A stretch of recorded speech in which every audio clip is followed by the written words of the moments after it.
Salut à tous. Donc, dans cette session-là, je vais continuer sur le même projet, l'étude d'un hangar industriel en charpente métallique. On est arrivé l'autre fois jusqu'à la génération et l'application de toutes les charges. L'application de toutes les charges. Vous avez ici les charges climatiques, l'action du vent et l'action de la neige. Vous avez le poids propre de différents éléments, tels que les couvertures, la- le bardage et les éléments qui constituent notre bâtiment. Et vous avez la charge d'entretien appliquée sur la- la toiture, puisqu'il s'agit bien d'un simple rez-de-chaussée. Nous avons uniquement une charge d'exploitation, c'est la charge d'entretien. Donc, l'objectif d'aujourd'hui, c'est de vous montrer comment on va générer les combinaisons de charges automatiques pour ce projet-là et on va commencer de vous expliquer comment on va dimensionner les différents éléments. Donc, pour générer les combinaisons de charges, d'abord, je vais vérifier les normes de conception. Je vais aller à Outils, Préférences de la tâche. Donc, pour les pondérations, c'est selon la norme française, le code 3. Je vous ai dit que on va dimensionner la structure selon le code 3. Des actions climatiques seront appliquées selon la norme NV65 et le dimensionnement selon le code 3. Donc le dimensionnement, la génération des combinaisons de charges, c'est selon le code 3. Pour le dimensionnement, selon la norme hors code 3, la partie ou la norme française 1993-1, comme je vous ai dit, c'est la partie de l'hors code 3 qui s'intéresse au bâtiment en charpente métallique. Car tout simplement, on peut utiliser l'acier pour d'autres types de projets. Donc le 93-1, 1993-1, c'est la partie de l'Orcode 3 qui s'intéresse aux bâtiments métalliques. Donc, on a bien vérifié les normes, quel que soit pour, pour la génération des combinaisons de charges et pour le dimensionnement. C'est selon le code 3. Je vais aller maintenant chargement, mais cette fois-ci combinaison automatique. Je vous ai montré dans des anciennes sessions, ou dans une session ancienne session, comment on peut générer les combinaisons de charges automatiques, manuelles, et j'ai dit que si vous avez un nombre pas très important des charges appliquées. Je vais cliquer cette fois-ci sur combinaison automatique et bien sûr je vais cocher combinaison automatique complète. C'est pour générer toutes les combinaisons de charges possibles. Et bien sûr, les très performants robots, il va générer toutes les combinaisons de charges et après, elle va dimensionner la structure par rapport à la combinaison la plus défavorable. Je clique sur avancer. Bien sûr, le règlement de la pondération a été modifié. On n'a pas travaillé avec le, le CM66 qui est défini comme étant euh, la règle par défaut. Je vais chercher les combinaisons de charges à l'état limite ultime et à l'état limite service. Je n'ai pas des forces accidentelles. Donc j'ai uniquement euh, cherché les combinaisons à l'état limite ultime et la combinaison à l'état limite ultime et service. Et généralement, dans les constructions métalliques, on dimensionne à l'état limite ultime et on va vérifier à l'état limite service. Qu'est-ce que ça veut dire vérifier? S'il s'agit bien d'une poutre, dans ce cas-là, on va vérifier la flèche. S'il s'agit bien d'un poteau, on va vérifier le déplacement de poteau. Ici, il faut vérifier que toutes les charges sont sélectionnées. Mais une petite remarque avant d'avancer, selon le code 3, si vous avez utilisé une pression normale du vent, le vent utilisé dans les combinaisons de charge, il est majoré de 20%. Donc, je vais modifier ici, on va travailler avec W qui est égal à 1,2 fois WN. Et WN, c'est le vent généré déjà par robot. Donc, je vais sélectionner toutes les actions des vents générées déjà. Et je vais multiplier 1 par 1,2 pour tenir compte de cette condition-là. Éditer paramètres. Et je vais mettre ici 1,2 au lieu de 1. Appliquer pour toutes les charges qui ont été déjà sélectionnées. C'est bon. OK. Pour les groupes, je vais vérifier que vous avez deux charges permanentes, vous avez une charge d'exploitation, vous avez l'action du vent et vous avez l'action du vent température non, accidentelle non, sismique non.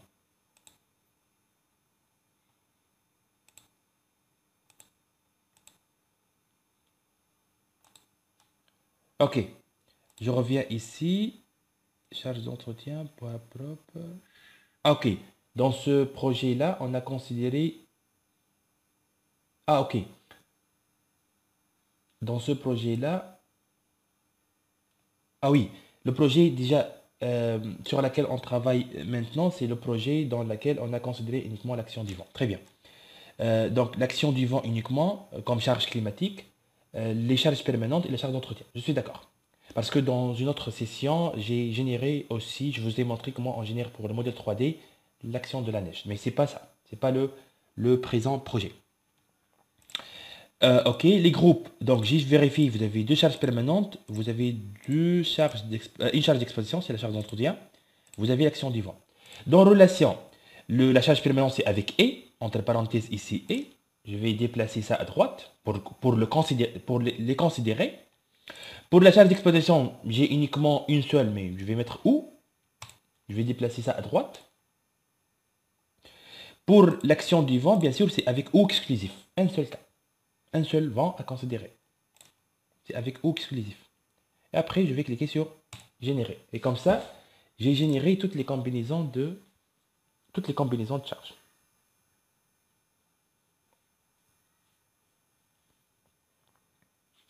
Bien sûr, ici, c'est important de corriger ces avertissements-là, comme je vous ai dit.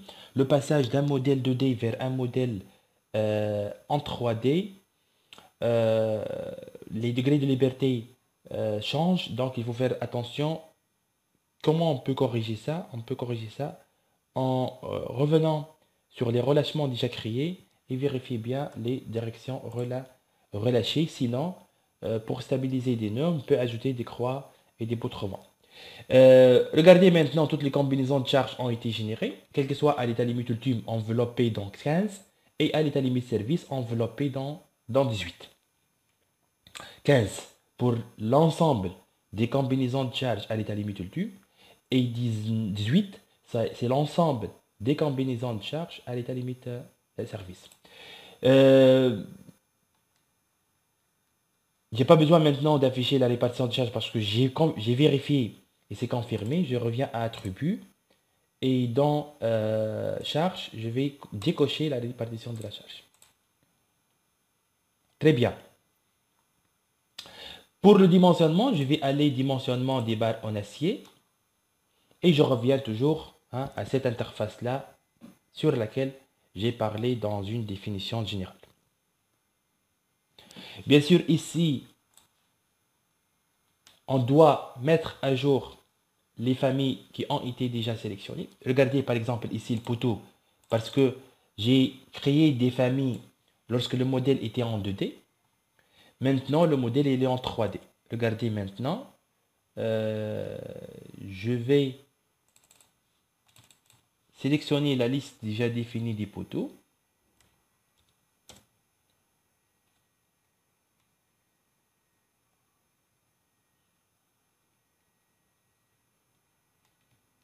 Je vais isoler uniquement les éléments sélectionnés ici. Regardez. Donc, ce sont uniquement les poteaux. Donc, qu'est-ce qu'on peut remarquer? J'ai défini uniquement deux poteaux pour cette famille-là lorsque le modèle était en 2D. Maintenant, puisque on a généré le modèle 2D à partir du modèle 3D, donc le robot a déjà sélectionné tous les nouveaux poteaux qui ont été déjà créés. C'est important. Donc, je n'ai pas besoin de modifier ça. Je clique sur enregistrer. La deuxième famille, la membrure supérieure. Je vais sélectionner CTRL-C. Je vais copier cette liste-là et je vais le mettre ici et je clique sur Entrée. Et qu'est-ce que je vais mettre? Je vais isoler pour regarder quels sont les éléments sélectionnés. La même chose. Toutes les membrures supérieures ont été considérées.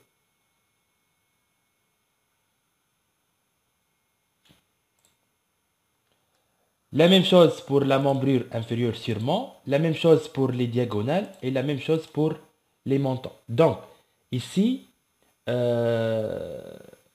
vrai qu'on a travaillé pour cette partie-là, pour la définition de la famille, sur le modèle de D, On a sélectionné les éléments qui constituent la famille membre supérieur, les éléments qui constituent la famille membre inférieure, les éléments qui constituent les diagonales, les éléments qui constituent les montants, et les éléments qui constituent le poteau.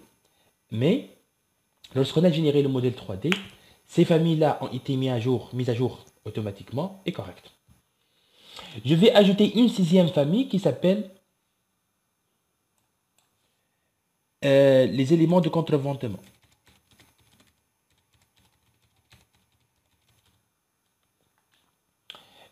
Et pour la liste des pièces, je vais sélectionner les éléments dans la section, c'est la simple cornière 70 x 7. Je supprime, c'est important. Je dois supprimer l'ancienne liste et je dois mettre la nouvelle liste. Donc, finalement, j'ai 6 familles. Dans l'ensemble, résume tous les éléments qui existent dans notre construction.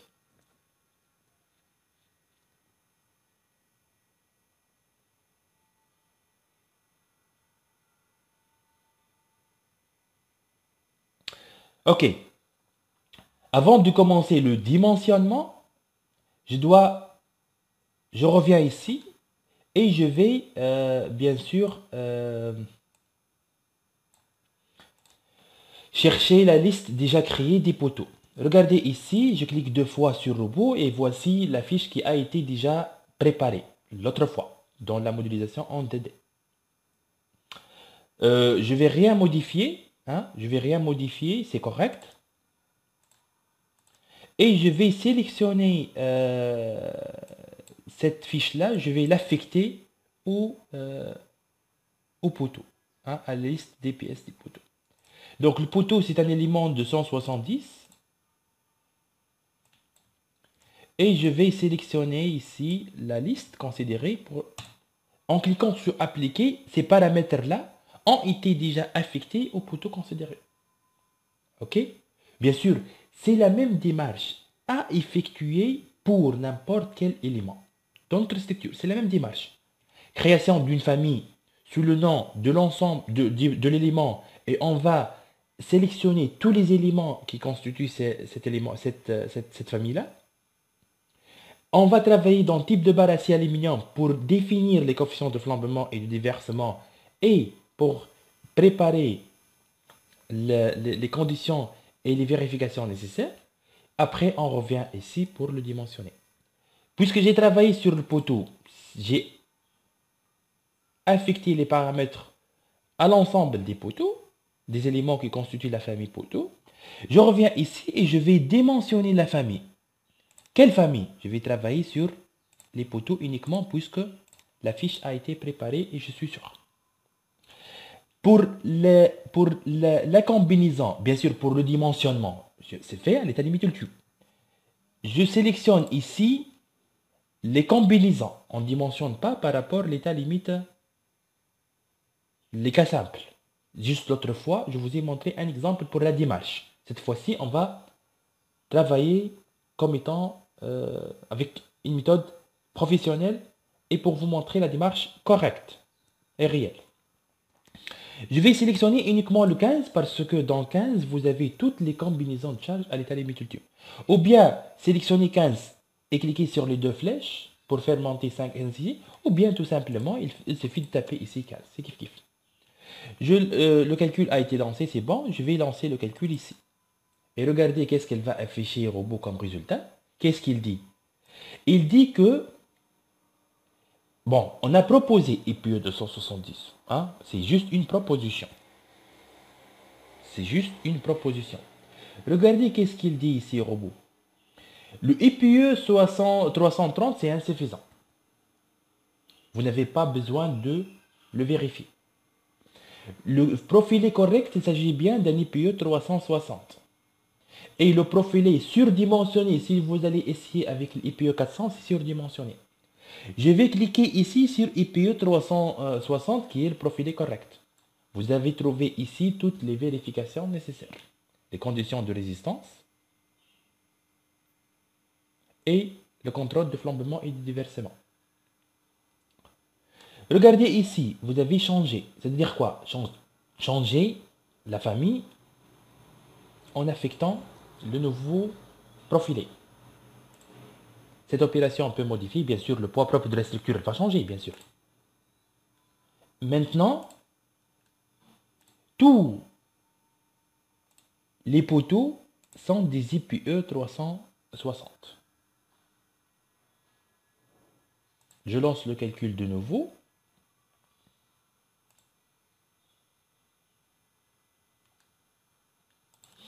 Et je reviens à vérifier la famille. Ce n'est pas dimensionné, j'ai fini avec le dimensionnement. Et je parle toujours de la famille poteau.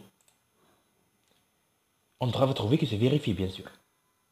Avec un ratio quand même élevé par rapport à... Qu'est-ce que ça veut dire le ratio? Le ratio, c'est l'effort de résistance, c'est l'effort appliqué sur l'effort de résistance.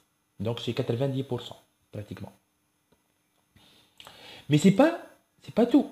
On peut pas confirmer que on va utiliser un IPE 360 pour les poteaux. Parce qu'on a autre vérification, c'est la vérification du déplacement tête-poteau. Et par rapport à la combinaison, bien sûr, est à limite service 18. Je reviens pour vous rappeler. Dans poteau, vous avez en bas, qu'est-ce qu'on va vérifier à l'état limite service. On doit vérifier le déplacement tête-poteau. Doit être inférieur à H sur 150. On va lancer le calcul, ça vérifie. Avec un ratio égal à 60%. Regardez ici le déplacement engendré par la combinaison la plus défavorable à la limite de service. Sûrement, le vent, il intervient. Regardez, voici la combinaison la plus défavorable à l'état limite de service. Et le déplacement obtenu, c'est 2,4 qui reste toujours inférieur à le déplacement maximal. Donc, on confirme un IPE 360 pour les poteaux. Si je reviens ici, juste pour mieux expliquer cette partie-là, voici la combinaison la plus défavorable. 2 fois 1, 13 fois 1, 14 fois 0,7. C'est quoi 2? 2, c'est le poids propre de la structure, fois 1. 13 fois 1, c'est toujours G, c'est-à-dire les 2 G fois 1. Plus 14 fois 0,7, c'est la charge d'entretien. Plus 6 fois 1,2, c'est l'action du vent. OK? Bien sûr, dans ce cas-là, elle a pris le 6. C'est quoi le 6? C'est l'action du vent. Elle a pris l'action du vent comme étant l'action de variable de base. Et le 14, qui est la charge d'entretien, comme étant l'action d'accompagnement. L'action variable d'accompagnement.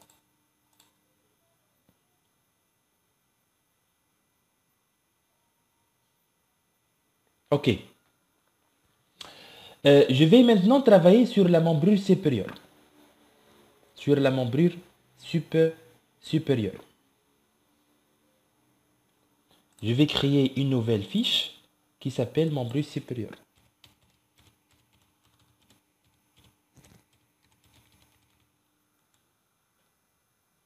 Ben, je vous ai parlé du coefficient de flambement pour la fermetrier. Pour le flambement par rapport à l'axe Y, elle va flamber sur, je vais mettre ici 1, mais sur une distance qui est égale à l'espacement entre les pales. Et vous avez ici, la membrure supérieure, elle est divisée sur 6. Donc je vais mettre ici un coefficient qui est égal à 1 sur 6.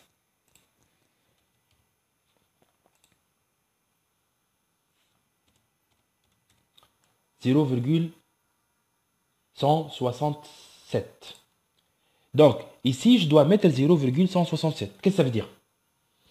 Je vais prendre un coefficient égal à 1, mais lorsqu'elle va flamber par rapport à Y, elle va flamber sur cette distance-là uniquement. Elle est appuyée sur deux montants. Ou bien le montant et le poteau. Ou bien deux montants. Donc, elle va flamber sur 0,167 fois la longueur totale. Donc, ça fait l'espacement entre les pas. Par rapport à Z, elle va flamber, puisque j'ai mis une poutre au vent chaque deux espacements, donc elle va flamber sur deux fois cette distance-là. Deux fois l'espacement entre les pattes. Qu'est-ce que je dois mettre ici? Je dois mettre 0,167, mais ça signifie que c'est un seul espacement, mais je vais mettre ici 2. pour avoir le 2 fois 0,17. Pas de liste de déversement parce qu'elles sont des éléments qui sont soumis à l'effort normal et non pas une vérification de la flèche. On va vérifier la flèche de la ferme totale. J'explique. Elle va flamber sur l'espacement entre les pannes, donc ça fait 0,17 fois la longueur totale, puisque j'ai mis un seul élément pour la membrure supérieure. Sinon, si j'ai décomposé la membrure supérieure, je vais mettre un coefficient égal à 1 ici, parce que je vais mettre un seul élément ici. Pourquoi j'ai mis 0,17? Parce que j'ai considéré un seul élément pour la membrure supérieure. Et elle va flamber sur cette distance-là, l'espacement entre les pannes, cette distance-là. Donc, l'espacement égale 0,17 fois la longueur totale. Pourquoi j'ai mis 2 ici? Parce qu'elle va flamber sur 2 fois l'espacement entre les pannes. Je vais enregistrer cette fiche-là. Et pour quel élément je vais affecter cette fiche-là? Pour la liste des pièces qui constituent la famille membrure supérieure.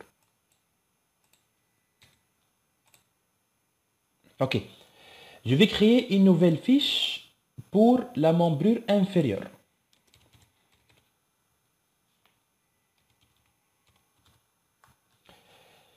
Qu'est-ce que j'ai dit pour la membrure inférieure? C'est la même chose.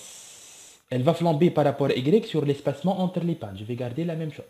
Mais par rapport à Z, je vais choisir la conception avec 3 ciseaux. Donc elle va flamber sur B sur 4. Je vais mettre ici un coefficient égal à 1. Pour plus de détails, vous pouvez revenir dans la session flambement des éléments de la fermeture. Et je vais mettre ici réel et je vais taper la valeur B sur 4 exactement, qui est égale à 7 mètres, parce que B égale à 28 mètres. Elle va flamber sur B sur 4. Donc j'ai mis, parce que j'ai choisi 3 ciseaux. 3 ciseaux, donc elle va flamber sur B sur 4. Et par rapport à Y, pour le flambement dans le plan de la ferme, elle va flamber sur l'espacement entre les pas. J'enregistre et je vais affecter cette fiche-là, ou ces caractéristiques-là, pour la liste des éléments qui constituent la membrure inférieure. Pour les diagonales et les montants, c'est plus simple.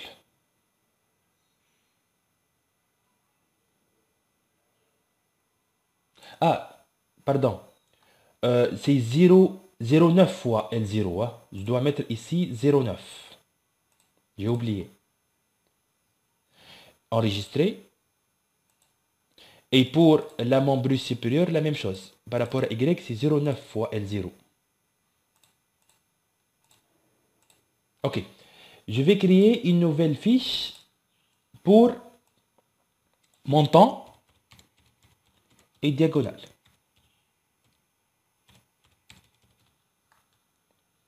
Donc, coefficient égal à 1 ici, coefficient égal à 1 ici. Elle va flamber par rapport à 0,8 fois L0 fois sa longueur par rapport à Y et toute sa longueur par rapport à Z. Donc, comme je vous ai dit, l'explication se trouve dans la session longueur de flambement pour les éléments de la fermetrière. Et même, ok, je vais chercher ici la famille diagonale et montant. Je vais prendre la famille diagonale. Après, les montants. Et je vais affecter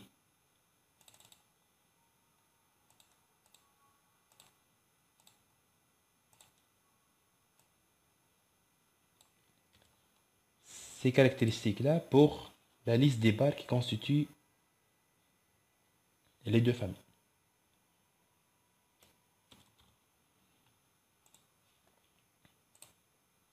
C'est bon.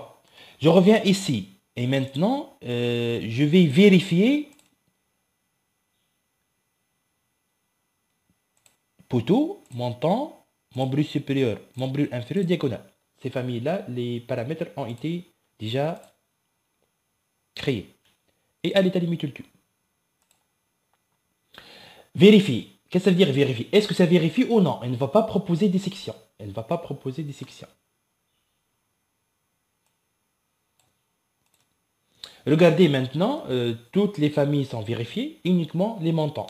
C'est quoi la solution? Et je vais chercher le 500 fois 5, ça passe pas. Je vais aller vers le 60 fois 6 ou bien de toute façon, je dois augmenter la section et je reviens ici pour vérifier toujours la famille.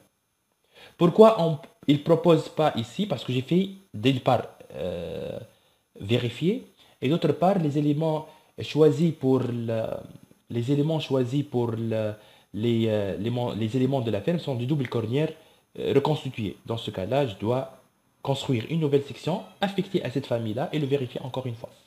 Pour finir, je vais finir avec les éléments de contreventement.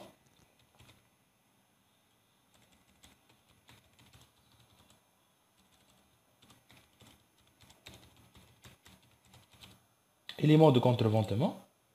Et le coefficient, je vais mettre ici 1 et 1 et elle va flamber sur la moitié de sa longueur. Parce que dans l'assemblage au milieu, je vais couper la barre sur 2 pour les courroies centrées et les poutres vent. Ici, je vais avoir une tôle et je vais copier les barres sur 2, donc elle va flamber sur la moitié de sa longueur.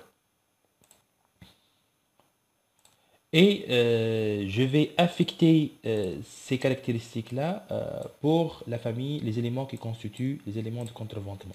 Pourquoi j'ai mis 0,5 comme longueur de flambement par rapport à Y et par rapport à Z? Comme je vous ai dit, dans l'assemblage ici, je vais mettre une tôle et la barre, je vais copier la barre au milieu, donc elle va flamber uniquement sur sa moitié.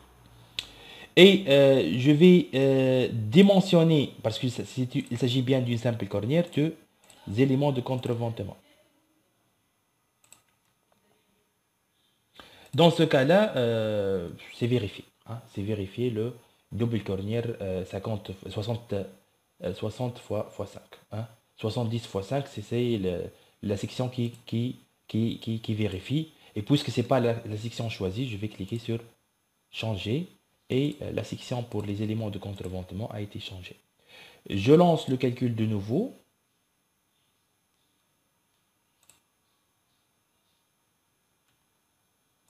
Et je reviens ici pour vérifier toutes les familles.